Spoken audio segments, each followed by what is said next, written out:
This is Mac OS Ken. A reported shift in Siri leadership, a lawsuit I totally saw coming is coming, and a look at the money Apple TV Plus is losing. It is Friday, the 21st of March, 2025. I'm Ken Ray, and this is news from Mac OS Ken, brought to you by yours truly and sponsored by Rogue Amoeba, makers of powerful audio tools for your Mac. Get 20% off on any purchase with code MacOSKen at macaudio.com/Ken. This show is also supported by people like you, patrons through Patreon. Find out more and add your support at patreon.com/MacOSKen. Shake up at Siri's place.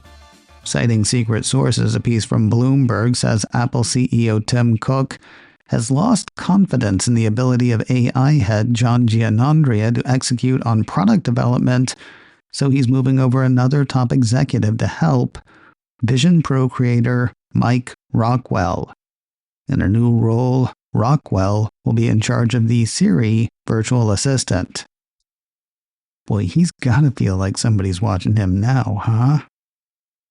The way the org chart will reportedly go, Rockwell will answer to Apple software lead Craig Federighi, leaving his role as vice president in charge of the Vision Products Group.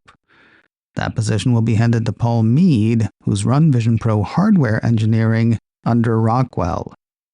By tapping Rockwell, Bloomberg says Apple is betting on an executive with proven technical experience. He's demonstrated the ability to ship new products and run an engineering organization with thousands of people. He has a knack for solving problems and often takes the role of evangelist for futuristic technologies. The piece says Rockwell is one of the few at Apple today who have taken a product from 0 to 1. It's basically somebody who's taken something from the idea stage all the way through execution. As for Giannandrea, he'll stay at the company, though the way the Bloomberg piece was written makes that sound less like Apple valuing his service and more like Apple saving face. An abrupt departure would signal publicly that the AI efforts have been tumultuous, says the piece, something Apple is reluctant to acknowledge. Not that there's not plenty for him to do. The report says Giannandrea's other responsibilities include oversight of research, testing, and technologies related to AI. The company also has a team reporting to Giannandrea, investigating robotics. While Bloomberg indicates that the change in Siri's steering has been months in the making and predates Apple announcing the Siri delays, it's hard to ignore those delays as a backdrop. It was just a couple of weeks ago that Apple issued a statement saying that the more personalized Siri many had seen as the linchpin of Apple Intelligence would be delayed. Expected by most in iOS 18.4, Apple indicated that such features as personal context, on-screen awareness, and in-app actions for Siri would be rolling out in the coming year. In other news that's not really other news, I told you. I told you. I told you. A piece from 9 to 5 Mac says Apple has been hit with a lawsuit over false advertising of Apple Intelligence features. I told you. A few days after Apple's statement about the late arriving Siri features, came a story that Apple was going through its website and adding a new disclaimer wherever the unreleased Siri features are mentioned on the iPhone marketing pages. Less a coming soon message than a coming someday message. I joked then that looked like Apple trying to avoid lawsuits over features announced and anticipated, though so far undelivered. A day later, when daring fireballs John Gruber called Apple's marketing of the Siri features to that point vaporware and I moved my lawsuit comment from joke to prediction. Who told you? I did. I told you. Citing a report from Axios, the 9 to 5 Mac piece says Apple is facing a federal lawsuit alleging that its promotion of now-delayed Apple Intelligence features constituted false advertising and unfair competition. According to the suit, the ads from the Cupertino company saturated the internet, television, and other airwaves to cultivate a clear and reasonable consumer expectation that these transformative features would be available upon the iPhone's release. Contrary to defendants' claims of advanced AI capabilities, the suit goes on to say, the products offered a significantly limited or entirely absent version of Apple Intelligence, misleading consumers about its actual utility and performance. Worse yet, defendant promoted its products based on these overstated AI capabilities, leading consumers to believe that they were purchasing a device with features that did not exist or were materially misrepresented. All of that was meant to convince consumers to upgrade at a premium price point, they say, and so plaintiffs seek unspecified damages for people who purchase devices capable of running Apple Intelligence features. I told you. More news in a moment, but first a word from today's sponsor, Rogue Amoeba, makers of powerful audio tools for your Mac. We have talked about a lot of great Rogue Amoeba apps this week, from the powerhouse that is Audio Hijack, to the easy-to-use, super cute Piezo recorder, to the simple and powerful editor Fission, to the multifaceted soundboard app Farrago. But they have got so much more, like Sound Source for app-level volume control and audio effects, and Airfoil for streaming your Mac's audio all around your network, and yes, there's still more. If you ever looked at your Mac's audio tools and settings and thought, I wish it could do blank, there's a good chance Rogue Amoeba can make it happen. Whether you're playing around the house, podcasting, running remote meetings, or just trying to snag some sound, Rogue Amoeba has the tools to do it, and you can try them out for free. Check out Rogue Amoeba's amazing tools at macaudio.com/Ken and save 20% on any purchase with code MacOSKen. From capturing audio to sharing it with the world, Rogue Amoeba has the tools you need for your Mac. Get 20% off their great audio tools with code MacOSKen at macaudio.com/Ken. That's 20% off with code MacOSKen at macaudio.com/Ken. And a big thank you to Rogue Amoeba for sponsoring the show this week. The big story around Apple on Thursday was the Siri Shuffle, not to be confused with the Curly Shuffle, which, let's be honest, is a lot more fun. The other big story came compliments of the information, except for the compliments part. They are behind such an expensive paywall. Other sites have jumped it though. Sites like Mac Rumors, which had the information saying that Apple TV Plus is losing its Cupertino parent company about $1 billion a year.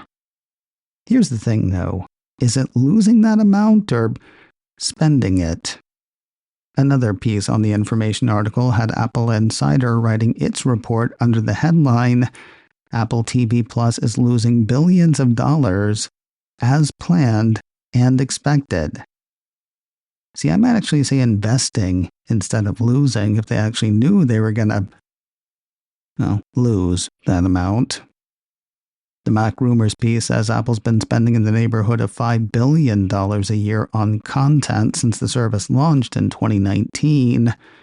Last year, though, it only spent $4.5 billion in response to a push for cutbacks from Apple CEO Tim Cook and other execs. He was apparently unhappy with the performance of the $200 million action spy comedy flick, Argyle. Here's the thing, though. Mac Rumors has the information indicating that the original plan for Apple TV Plus saw the endeavor losing between $15 billion and $20 billion over its first decade. If it's only losing $1 billion a year, it's actually doing better than expected, isn't it? For his part, Apple insiders William Gallagher seems perturbed by the information article, especially the route it takes to get to its conclusion. While it may not pay for itself directly, Mr. Gallagher says marketing is enough.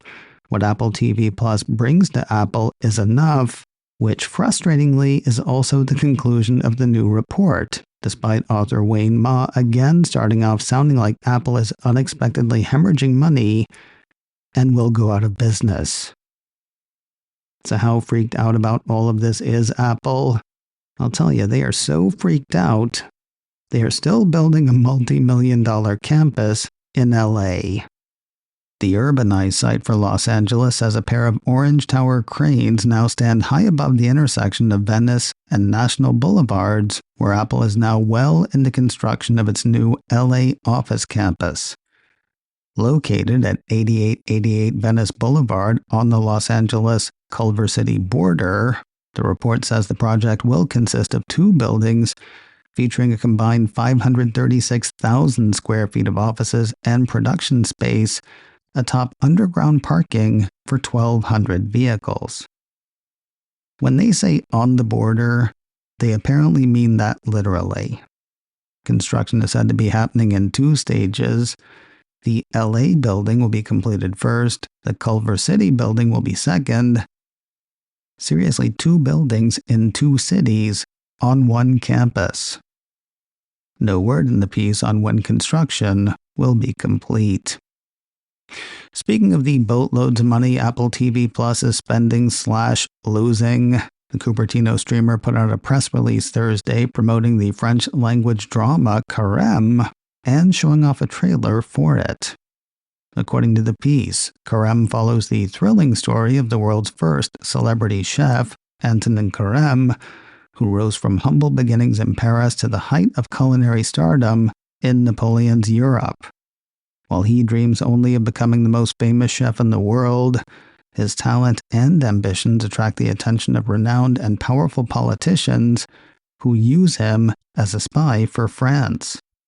Determined to escape poverty and fulfill his dream, Carême can choose revenge, or he can have it all: women, wealth, fame. But at what cost? This thing cost a quatloon or two to make, that's for sure. And it looks gorgeous.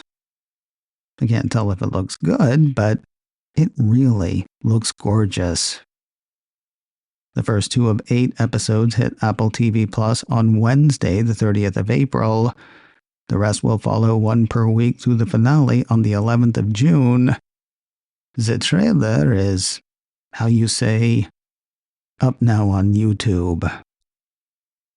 And finally today, only 1 new show hitting Apple TV Plus today: the kids and family show RBRICK. According to the streamer, the show follows Jasmine and her bandmates as they pursue their dreams to inspire others to do the same.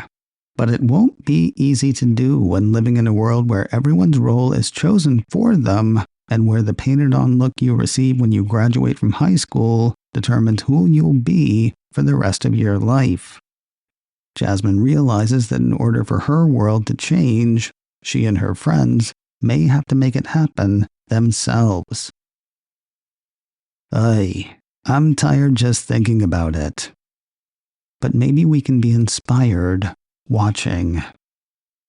All 13 episodes of RBRICK Season 1 are available to stream now on Apple TV+. This week on the checklist, brought to you by Secure Mac, there is a DeepSeek danger we should have seen coming, though we did not. We'll tell you what that is. Plus, ChatGPT tells a guy all about the crimes that he committed, even though he did not. We'll have that on checklist number 416. Find it today at securemac.com. macOSken.com/checklist or wherever you get podcasts. macOS Ken, brought to you by me and sponsored by Rogue Amoeba. Get 20% off on any purchase with code macOSken at macaudio.com/Ken. This show is also supported by people like you, patrons through Patreon. Find out more and add your support at patreon.com/macOSken. Advertising handled by Backbeat Media, online at backbeatmedia.com. You can reach me a couple of ways. Info at macosken.com or call 716-780-4080. Until next time, that is news from macOS Ken. I'm Ken Ray.